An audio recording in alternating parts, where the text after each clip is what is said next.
Hi, I'm Anton Enos. Tonight on Insight, surrogacy. Carrying someone else's child, I think from the beginning, you know it's not your child. And there's so much love and it's an amazing thing. But then the other side has been one of a lot of guilt and fear. I know she would love to have that feeling of giving birth and being pregnant, and I feel guilty in some ways that I can't have Amy throughout the birth, the whole time, but I can't do everything. You know, I think at some point you have to do what's best for you. How do you feel about having the baby on a Friday? I'm a nervous wreck. I'm so anxious. I guess it's just a bit of not jealousy. I guess it's just a bit of I wish that I knew what that felt like. Feels like a head. You can't foresee all of the pieces of it to be a surrogate, like what that really meant at the time. I think it's a good thing we didn't think about it too much. So are you disappointed that I don't want you in the room the whole time? I mean, I don't want to be further than outside the door. I can't imagine that I'm going to feel too much loss after the child, because you never allow yourself to be so emotionally attached. Just, you know, it's not your child. It has been amazing, but it's been really very confronting, very hard. She wants to be separated from the baby. She's very wary of bonding with the child. I feel like the baby's going to sort of respond more to Alex. I just get worried the first time that I hold her that she's going to think, who the hell are you know?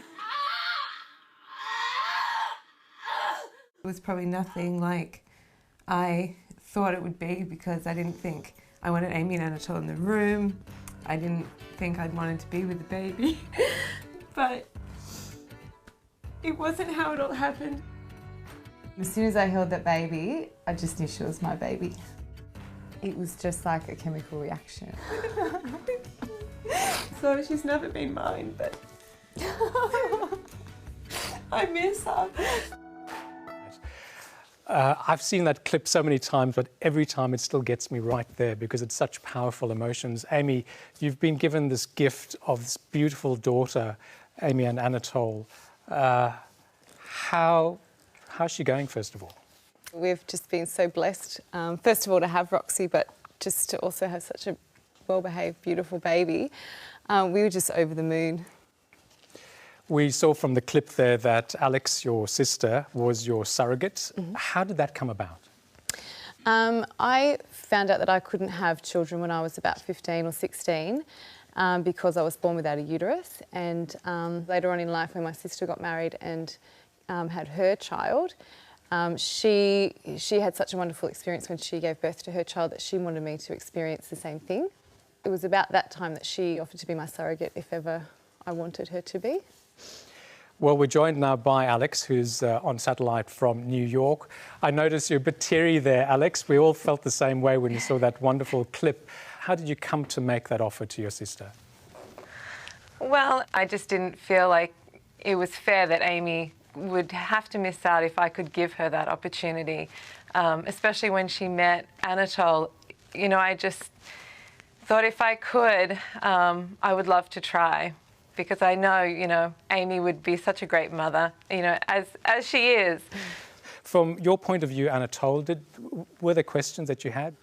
I never really had many questions other than just sort of be prepared for what was about to happen. Because we had such a, you know, we got such a unique take on it. We never really have there's no process to go through, you know, carrying the baby and preparing for a baby to come along. So, Alex, if we could just go back to you, did you have a plan in place for when you went into labour? I did. So I initially thought that, you know, I always wanted to have a natural birth, and I thought that I wouldn't want Amy and Anatole there. I thought, you know, I would find it hard if they were there watching me, so I just really wanted my husband there as my support person. And that is completely opposite to how it actually all went, and I was so glad because it really couldn't have been sort of a more beautiful birthing experience. In so many ways, it was more special even than the birth of my own child. So how did the two of you here in the studio feel about some of the choices that Alex made for the birthing plan? I think for me, when she said that she didn't want us in the room, look, initially I think I was quite upset about it, but I sort of thought, well, we've been so removed from the rest of, from this whole process so far, I'm not going to get too caught up on it. Once the baby is born and she's put into my arms, that's when I'm going to start my life with Roxy. I think for us it was just, you know, we had to make sure that we always sort of respected Alex's wishes, no matter how hard it was for us, and didn't complain too much, because the gift that she was giving us, I didn't really feel like I had the right to say, well, you know, these are my list of demands sort of thing. So, Alex, how did things actually turn out on the day? Yeah, so Amy and I, we stayed in the hospital together. The night before I went into labour, I was induced, and basically Amy just never left, and I never wanted, you know, I never wanted her to. And Mark and Anatole joined us at about sort of 10 in the morning as things were really getting underway. But I feel like, I think because I'd set those boundaries, I really felt that I was in control of the birthing situation, which I think just immediately relaxed me. And Roxy came very quickly, and then the doctor handed the baby to me, and it was just beautiful. And then I gave the baby to Amy. I can just tell you that she's very much part of this discussion. In fact, she's eyeballing me as I look across there now. The fact that you're so far away, is that very hard for you? It's heartbreaking. This is the worst part about it. Yeah, this whole experience has changed my life, and I would never regret having Roxy, but perhaps regret moving away for sure. Yeah, I just wish I could reach out and give that little girl a cuddle. Sometime soon, I hope. Lisa is also joining us tonight. Lisa, you were a surrogate for a couple. That's correct. Why did you go down that path? It's funny, but I always thought that I could be a surrogate, even as a young girl. I don't know why. My drive to have biological children wasn't actually there. I wanted to foster. I wanted to be a parent in that respect. But I always wanted to experience childbirth. So it was always in the back of my mind that I could, and having siblings, I always knew that I would do it for them. And then when the situation came up that someone actually needed a surrogate, then I very quickly put my hands up. And it came up before I'd even had my own children, and I always knew I could do it. I was told to just wait and see how you go, you might change your mind. But for me, to be a surrogate, I need to have a relationship with people first, a friendship with people first, because it's not something that I would like to do for somebody that I don't consider friends, or someone that I don't have respect for and really love. And then you did become pregnant on their behalf. That's correct. And early on there were a few hiccups. Can you talk us through those? I think you can't really explain, or you can't really understand what it's going to be like until you're in that situation. I believe that when you go into a surrogacy situation, that you can write an agreement and you can have things that you will perceive to be correct for you, but once hypothetical turns into reality, I think everything really changes, but you just kind of try and all work together in the end.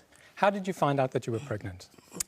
Well, I actually did a home pregnancy test, and that was a little bit of a bone of contention, because I asked my intended mother, would she like me to do a home pregnancy test? And she said, no, we'll just wait for the blood test. So I actually wanted to do it for me, and I respected her decision, and I decided that if I was going to do it for me, so that I knew within my own body what was going on, that I just wouldn't let her know that I'd done it either way. So when I told my husband that the intended mother didn't want to do it, and I did want to do it, we actually started fighting. My husband thought it was the wrong thing for me to test, and my explanation to him was that even though they didn't want to know, that I'm entitled to know whether my body is pregnant or not. And we actually had a pretty big fight over that. So little things like that were quite difficult. And then there's a kind of routine that happens in the pregnancy. At 12 weeks, you had a scan, which you thought was just a normal situation, but in fact, it turned out not to be. Yes, I was apparently the only one in the room that didn't pick up on the fact that there was something wrong. A lot of the things on the neutral translucency scan were actually pointing to something not so good, that along with my blood test results. And what was the problem? The baby had a condition called T18, which is otherwise known as Edwards syndrome. It's a chromosomal disorder in the same family as Down syndrome. They consider that one to be fatal. So everybody said, well, it won't be a hard decision. There won't be the decision to make, because you will just terminate It was just assumed that that would be an easy thing to do. So, Lisa, a tough situation that you were in at that moment, if it was your decision alone, what would you have done? This is the one thing that I think is so important to remember as a surrogate, as an intended parent, that you really don't know what you're going to do until you're faced with the situation, and every situation is so individual. For me personally, I said that I couldn't have gone through with the termination. That's how I felt at that time, but during counselling I said I wasn't against medical termination, but I also said that I didn't know how I'd handle it if I had seen the baby as a 12-week where you can see everything. I'd never been in that position before, so I didn't know, and I was honest about that, but in that moment I didn't want to terminate. What did the intended parents want? They wanted to terminate. So, they didn't want to meet a baby that was considered to die either within hours, weeks or months of childbirth. They didn't want me to go through a stillbirth, which was another possibility. I felt like the weight of the world was on my shoulders and that I had to make the decision for them. So in a situation like that, who makes the call? I mean, bearing in mind that this is your body. Legally, it's a surrogate's decision. Legally, it's a surrogate's body, her decision. The way that I personally feel about it, legally it was my decision, but morally I don't feel it was. So just explain to us how did you resolve the situation? We talked about it openly. Admittedly, it was on the way to the termination that intended mother and I had our probably most open discussions. On the way there, I said to her that in that moment, I didn't feel like I would go through with it if it was my baby. I said I wouldn't. And I think that was quite confronting and quite scary for her because she thought that I'm assuming she thought that I probably couldn't go through with it once we got there. And it was very, very hard. It's a tough situation. Well, we're going to meet another lovely family now, including two beautiful twin boys, Elijah and Huxley. Let's have a look at them.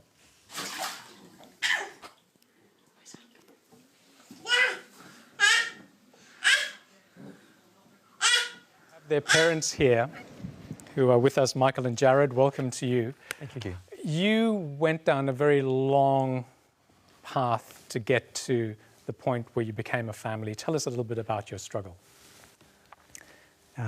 We first of all went to America. We were prepared to go through the commercial surrogacy path, where it's not a business, but it is a business for those sort of people.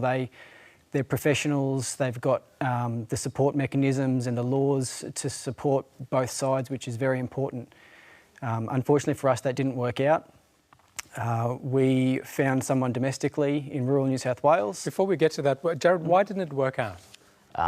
We got counselling and lawyers and escrow accounts and put all the pieces together, and we flew her to California to a fertility specialist, and she had some tests, and unfortunately she found out she only had a very small chance of falling pregnant, although she'd already had a number of her own kids and she was early 30s. And that was really tough for her and for us to take. We'd formed a great relationship, and we'd started, talking through the whole process, and you sort of start in your mind thinking about what it's going to be like, and starting to work towards the end point. And it was really disappointing for us, sort of having to go back to square one. So, Michael, what happened next? We found someone in rural New South Wales, and again, over time, the issues that you have to discuss with that person, you can't go right off the bat and then start talking about the different situations into which you will get and where you'll find yourself. So it's a lot of time building that relationship, and it has to be a genuine relationship. It's not to find a surrogate isn't a 9-month contract. It's a lifetime bond that you're going to have with that person, and if it's done correctly and openly and honestly, it should be an ongoing, fulfilling relationship that you have with that person. You're inviting them into your family, they're helping you create your family. And that's really important to us, that we were on the same page as our surrogate. And so we did invest all that time again and sort of start from square one. We got to the end at that point, and it again was unfortunately unsuccessful. So that was due to her, again, finding an unknown medical issue which would have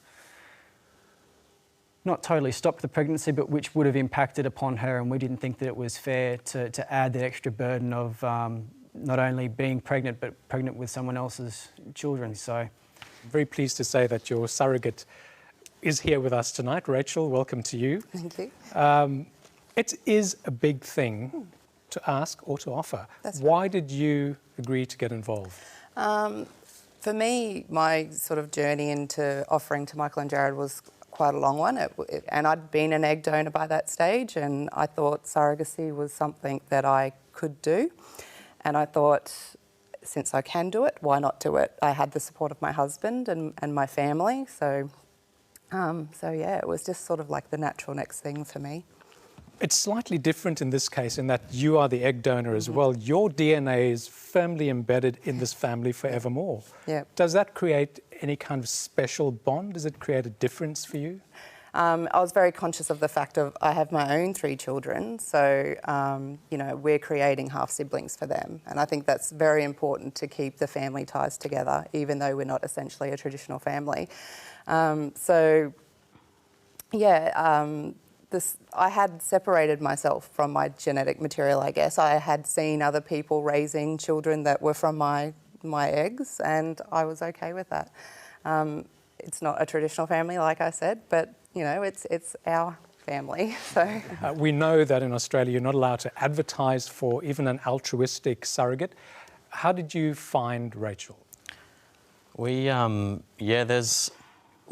just did a lot of reading and a lot of investigation. So we spent many sleepless nights on the internet just trying to look for options. So a lot of the fertility forums were really helpful in that they gave us a lot of information about domestic and international surrogacy, and kind of pointed us in different directions to keep searching for more information. And after your disappointments in the US, in New South Wales, Michael, what was your state of mind when you finally made a connection with Rachel? it was unbelievable. We found someone a couple of suburbs away from us.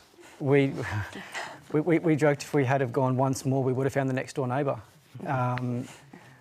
To be able to go through that experience with Rachel, and to see her stomach grow, to be there when we found out that we were having twins, it was incredible. And again, that just firmed up our relationship with her and her family and their beautiful children, her incredible husband, Simon, who I think just needs every plaudit under the sun for being as supportive and understanding and accepting of not only the whole situation, but of Jared and myself and of our boys. I hope he doesn't get overlooked, because he's... In fact, he's sitting right next to you, Simon. This must have been quite difficult situation for anyone to accommodate. Not necessarily. I mean, you need to discuss it, obviously. You can't just come in and say, oh, I'm getting pregnant for some other people, see you later.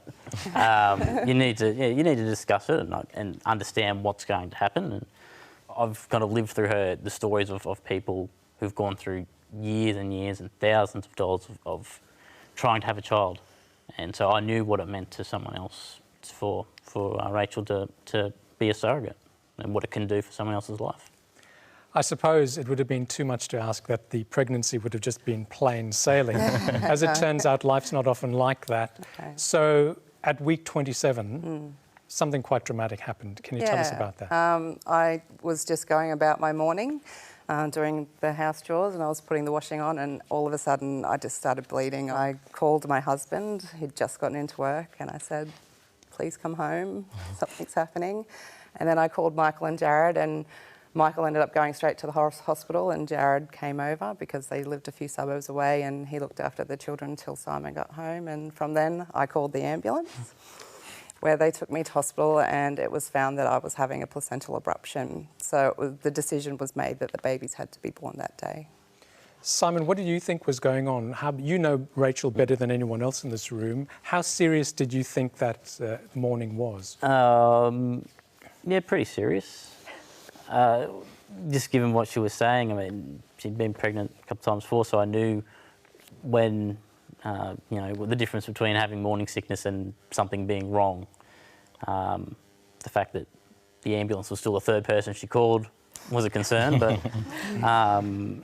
yeah, I was worried, especially because no one knew exactly what was happening other than we're losing a lot of blood, and So you guys are in a tough situation, of course, because she's carrying your children, but she's at risk as well. So what is going through your minds while all of this is unfolding? Up until that point, it had been a dream pregnancy. And then, when that happened, it was a bit of a wake-up call that it was probably the first moment, particularly when I saw Simon. So we were all at the hospital. I saw Simon walk in, and seeing the emotion on his face, I think was probably the first time where I actually went, wow, this is someone's wife and mother of 3 children that is putting herself at risk for us. And that's when it fully dawned on me, I think, just how much she was doing for us. I probably started to panic a hell of a lot and started thinking the worst, that I was going to have to somehow try and raise her 3 kids with Simon if anything was to happen to Rachel. It was definitely That'd gone through my mind as well. It wasn't just them that sort of had that realisation that, oh my gosh, what am I asking her to do for us? I also had that realisation of, what am I doing this for? They're not even my children.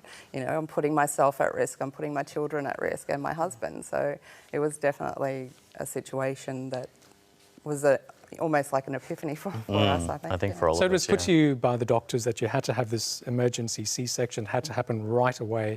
What was the plan then? Who does what? Unfortunately, we ended up in a large tertiary hospital which doesn't accommodate for more than one support person. So Michael and Jared were actually willing to step aside so my husband could come in, but Simon was happy for one of them to go instead, and between Michael and Jared, they decided that Michael would come in for the delivery. Yeah, and I thought, given the situation that perhaps, these little babies might not last more than a few days, that I wouldn't want to be in there when they weren't my children. I thought that one of them would want to be there to spend as much time with them as they could. Yeah. Michael, what was it like for you in that moment? It's not often that the best and the worst day of your life is the same day. It was, a really, really emotionally draining experience. One that, I would hope I never go through again. But, the outcome was, thankfully, a positive one. Rachel's fine. The boys were healthy, eventually released from hospital a week before their due date.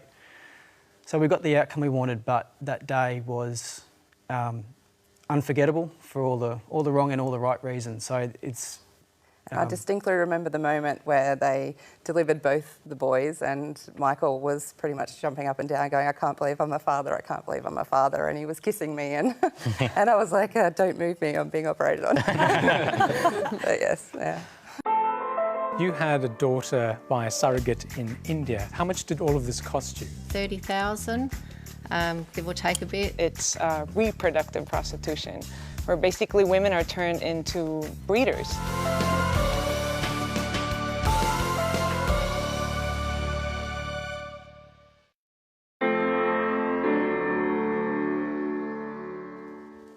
Well, next we're going to meet Charisse. You had a daughter called Rani by a surrogate in India. Yes. Why India? We did a bit of research. We also looked for people in Australia, friends, family. Obviously, you can't advertise, so we just asked around with people we know and couldn't actually find anybody that was willing to do it for us. So then we had to look elsewhere overseas, and with all the research and being on forums, India was the place we decided to go. Charisse, you had 4 other children already, so why, for your 5th child, did you go the surrogacy route? My previous children were from a previous marriage. When I met my husband, I had already had a hysterectomy, and his lifelong dream was to have a child, and I did not want to deny him of that. So you set out on this new adventure, met the surrogate, or set up a meeting with the surrogate. Yes. How did you arrange that? How did you arrange terms and who's going to do what and who's going to pay for what and so on? It was done through a clinic, so we made contact with various different clinics over in India and chose the one that we wanted to go with. Spoke with the doctor there and a lawyer. Then we went over there, and we met. We did the egg transfer and everything over there. It happened quite quickly for us, so we went over and sort of met the surrogate and her husband, the doctor and the lawyer, all at the same time, basically. So there was a formal contract that was drawn up? Yeah, that's right. And was it between who? Was it you and? There were several contracts. There's one between the intended parents and the clinic. There's one between the surrogate and the intended parents, and one between the husband and the intended parents. So, if you don't mind my asking, Cherise, how much did all of this cost you? It varies depending on what clinic you go to and whether you have twins, whether you have a single child. There's a lot of different things that can change that, but they usually have a base rate of around $30,000, give or take a bit, like I said, depending on the clinic. So that's more or less what you paid for the whole experience? Yes, and then flights and accommodation and things like that on top. And then of that, what do you think the surrogate got? Well, from the clinic, they probably got maybe $7,000 or $8,000, which is equivalent to about 3 or 4 years of wages for them. But we also paid our surrogate a bit extra afterwards to go towards her family. She was doing it for her family to have a better life and put her kids through education and everything. So we offered her more money to be able to do that. Michael and Jared, you went through quite a few different processes before you established your family. It cost you quite a lot of money. Would you have preferred to have offered Rachel some kind of compensation for what she did for you? Definitely. I think, you could never put a dollar value on it.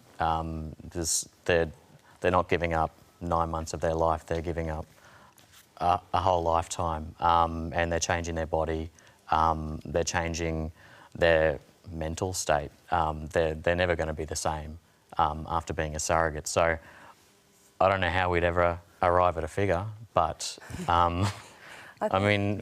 we would definitely do whatever it would take for Rachel and her family to be more comfortable if that was something that she would ever agree to, but she wouldn't. Of course, the law doesn't permit that, No, Rachel. If it did, would you be open to that? I think from Michael and Jared, I would never expect anything from them, because when I went into it not expecting anything. And if they turned around and gave me money tomorrow, I'd be very uncomfortable about it. But I certainly think that people like Cherise who are going overseas for surrogacy, they're going overseas for a reason, and it's because there just aren't enough women willing to be altruistic surrogates. So if we did offer some sort of compensation, I think that demand would be met a lot more. And we're not, compensating women who are in poverty. You're not going to get out of poverty by being a surrogate. But, it will give a little bit of an extra incentive to women who are considering being a surrogate. So it's certainly something that could be considered for the future. So I'd like to welcome Kajsa, who's a visitor from Sweden, journalist and author who's written extensively about commercial surrogacy. When you hear of all these transactions we're talking about tonight, what goes through your mind? Well, I would say with all due respect to all the personal and very touching stories that we hear, I've studied surrogacy since 2008, and I take a stand against all forms of surrogacy. I think we have to remember that the cases that we've been hearing about here are predominantly altruistic surrogacy, which is exceptional on the global level. Most of surrogacy is commercial. So what we're seeing is an industry that's emerging that I liken very much to the prostitution industry. Instead of, being sex for sale, it's reproductive prostitution, where basically women are turned into breeders and where children are bought and sold. But individual cases where there's mutual support, there's a win-win for the two parties involved, and a beautiful family emerges. Why is that wrong? Well, I think it's difficult always because the individual cases that come up, you see the beautiful babies as we already seen, and of course that touches everyone, and often the cases that we do hear about are cases where, things went well. But we have to look at, on a global level, what's happening right now. We're seeing an industry that's emerging where, for example, in India, the conditions are that the women are locked up basically in many clinics for 9 months. They're not able to go out. They're injected with hormones. And if you look at some of these contracts, they're basically signing off all the rights to their own body, you know, allowing the buyer to add all these embryos, abort the embryos that the buyer doesn't want, well, basically the conditions there are not human. Even though we would allow commercial surrogacy over here, the prices would be so much higher that a lot of people would still turn to countries like India. So I think if we don't stop this industry now, you know, it's going to grow as big as the prostitution industry, and we're going to have more cases like the babygamy case. Charisse, let's just get a response from you. Was that your experience when you dealt with the clinic in India? Not at all. Our surrogates were offered housing, which most of them do take because they're taken to their appointments, they've got counselling, they've got other surrogates in the houses with them that they can communicate with that are going through the same thing. Their families can come and go and visit them as they like. They go out. They're not locked up at all. They're offered that as a support, and it's up to them whether they take it or not. Isn't there, though, an element of exploitation? Whatever your intentions, the woman who's offering her services is driven by poverty. She's not... I don't believe so. I think, is it exploitation when an American woman does it or an Australian woman does it? How's it exploitation when an Indian woman does it? They're human as well. They want to give something back and also receive something themselves to help their own family. Can we get a response from you, Alex? How do you feel about this? Yeah, until I actually was a surrogate, I didn't think there was anything wrong with commercial surrogacy, but now I'm not very supportive of it. I think altruistic surrogacy is the only way that you can do it, and I think because it strengthens the surrogate and the intended parent's relationship, and that to me is the most important factor to being a surrogate. And I really don't believe that, I mean, maybe some women in Thailand and India and in poorer countries are choosing freely, but I do not think it's worth the risk of any woman being forced in that position to do it. Rachel, what do you think? There was a study released a few years ago that showed the average expense of going to India was around $75,000. That was all-inclusive fees. In Australia, the average amount that people are spending is around $20,000 to $30,000. So they are still spending large amounts of money. When we're looking at compensated surrogacy, we're not looking at a commercial approach where surrogates can effectively charge $30,000 to be a surrogate. We're looking at a small fee of $10,000 to $15,000 that ensures that the surrogate and her family aren't put out of pocket. And we're talking about altruistic surrogates. And this is because they feel bad about asking for money or reimbursements, and also they're scared about putting their intended parents at risk of being seen to be compensating them. So they might go and need some osteopathic treatment or some pregnancy massage or something which, for a lot of people, myself included, is part of my regular routine when I'm pregnant with my own child. But everybody's frightened that could be seen as compensation. So in Australia, there's a lot of altruistic surrogates that are actually left out of pocket by no fault of the intended parents. It's actually their own fault for not asking for that to be reimbursed. But if you become very good friends with your intended parents, then you actually don't want to ask them for money. You know, I've talked to women in the U.S. who, especially the first surrogate in the U.S., Elizabeth Kane, who changed her mind after a couple of years and started, you know, reevaluating the experience and realized, you know, it was all a big mistake. And she later wrote a book saying why she was against surrogacy. How do you negotiate people's rights, your rights versus the surrogate's right? You didn't take counselling before you went into the process with Rachel. Why was that? I think because we had had the experiences of going through what was a very commercial, professional setup in the US. We had had crash courses on terms we'd never heard of. We were educated very quickly, and the more we went down that rabbit hole, the more informed we became. When we met Rachel, she had experience as well. She'd been a surrogate before, she'd been an egg donor. Conversations that would have taken 12 months to have happened within a week. We became so comfortable and relaxed around each other, it became easier topics of conversation to have there.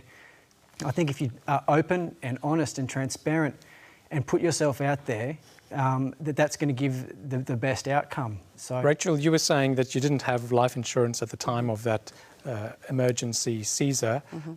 When you were talking to Jared and Michael, what kind of protections would you have liked to have got out of that conversation? Well, it's certainly, life insurance just wasn't on our radar. I wasn't yet 30, so I guess that's something that I do recommend to surrogates before they go into it. I mean, you do need to cover yourself in the tiny event that something does happen to you, because there is mortality, maternal mortality every day somewhere in the world. So that would have been something that I, in hindsight, would have liked to have explored. But there's so much covered in counselling these days that there isn't much left for you to discuss afterwards. Jared, did you try someone from either of your families? No, we discussed it, and we decided that we didn't want someone that we had an established relationship with, because we were putting so much pressure on that relationship, which already had history and already had issues. Yeah, Lisa and I can definitely attest to the fact that the surrogacy experiences that we do see have problems are usually ones where there's been an established relationship beforehand, either in friends or family members. And I think that comes down to the fact that, there is past history there, and perhaps friends do tend to take advantage of friends, and family members, that just does happen. But, Well, we have an established relationship right here that turned into a success story. You also went through counselling, the two of you plus Alex. Did you feel that you were fully prepared for what lay ahead? I don't think anything can fully prepare you for what lays ahead. I think because we had the counselling before Alex was pregnant, I don't think that I actually believed it was going to happen at that point. So I don't think I fully processed it, probably until our daughter was actually born. For us, there were a lot of issues because we did have, our surrogate was my sister, so automatically your whole family is involved, which does make the pregnancy exhausting at times, perhaps. I felt incredibly guilty the whole time, because it is a very selfish act in a way, that we're asking someone to go through this, this huge thing just so we can have a baby. Well, we actually have the counsellor who assisted Amy and Alex is here with us tonight. Miranda, welcome to you. So many variables in this situation. How do you prepare? What is your approach? How do you prepare the people going through this? Over 18 years, I've seen maybe 150 altruistic surrogacy cases. But what do? I send them out a list of questions. I want them to read it before I even see them. I want them to talk with each other. I see them on 2 different occasions, and overall that time individually, as couples and as a group. And we go through lots and lots of issues. I write a very, very thorough report which they read, and I want them to read it very, very carefully to make sure it's right, but also to understand what they're saying to each other, that documents what they're talking about. And then, if they decide to proceed, that's their decision, and they've made it very thoroughly. I mean, in New South Wales, I have to give my opinion if I think they're suitable. Have you had to say no quite often? I've said no out of the 150 cases, really, really I don't agree with it once. And maybe 10 or so I've said, are you really, really sure? What about this? What about that? I suggest you think about this and do this and whatever. Well, we're going to have another quick look at that clip from before. And this is just the reaction of Amy and Alex to when Roxy was born. I feel like the baby was going to sort of respond more to Alex. I just get worried the first time that I hold her that she's going to think, who the hell are you, It was probably nothing like I thought it would be, because I didn't think I wanted Amy and Anatole in the room. I didn't think I'd wanted to be with the baby. But it wasn't how it all happened. As soon as I held that baby, I just knew she was my baby. It was just like a chemical reaction. So she's never been mine, but I miss her. So just such powerful emotions there. Alex, can you remember what you were going through just a few weeks ago? Yes, hang on. I mean, it was incredible. I I really underestimated what it would feel like, and I think just as a natural defence, I was like, I'm not going to be, I'm not going to form a bond with this child. So although I underestimated how hard it was, I also underestimated the amount of joy that I have received from this whole experience. It looked like, Alex, just from somebody on the outside looking in, that intellectually you thought it was going to go one way, but your body and your emotions seemed to be pulling in a different direction. Absolutely. Your body just wants to nurture. I would, for days afterwards, I would wake up in the middle of the night sort of thinking I should be feeding somebody. And we had some birth counselling, and that was very helpful because I just felt I could acknowledge my feelings and I was able to move on. So we have Amy and Alex's doctor here with us tonight. Gavin, welcome to you. You were involved, unusually I believe, right from the beginning, hands-on, collecting the eggs right through to the delivery. Was this your first surrogate baby? It was my first, personally, yes. What do you think of this idea, Gavin, of just that emotional wrench that we saw on Alex's face in that clip? We know that it's Amy's DNA, but it's Alex nurturing the fetus inside her. Yeah. How do you explain that? So, I think a baby is so much more than a cell or a bunch of DNA, and there were a bunch of cells put into Alex. That is not a baby, and then Alex had to grow that.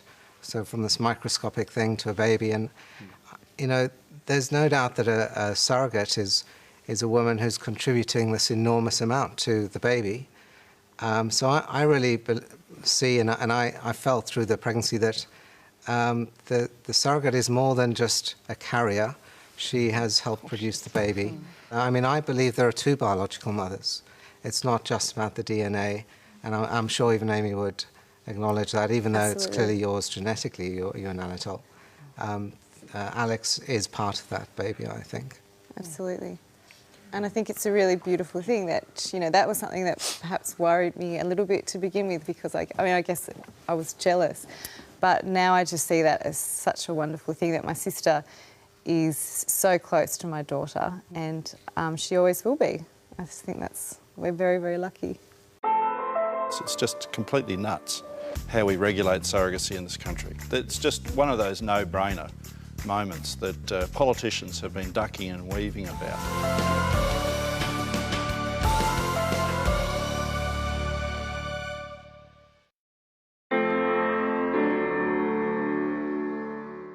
Stephen, you're a lawyer who specialises in surrogacy. Are the terms and agreements in contracts drawn up between surrogates and intended parents legally binding? No, they're not, except for the payment of money, so that the surrogate's expenses are met, and she doesn't hand over the child and she has to repay the money. But one of the things that's been identified tonight has been this failure to properly identify the surrogate's expenses. Rachel was talking before about it'd be highly desirable to have life insurance, and that's just an absolute standout, no-brainer. But in South Australia, if you pay life insurance, you turn it into commercial surrogacy and you commit an offence. It's just completely nuts how we regulate surrogacy in this country. Mm. Well, you remember that we had a program about surrogacy on this forum 3 years ago, and the law did change at that time. Are things clearer now? No, they're still crazy. They're still crazy, unfortunately. And as a result, we have Australians going in the greatest numbers per capita overseas for commercial surrogacy. And you have to say, well, why are they doing that? Why are they going 1,000 kids born in 2012 in India and Thailand to Australian couples? Because we make it so hard here for it to happen.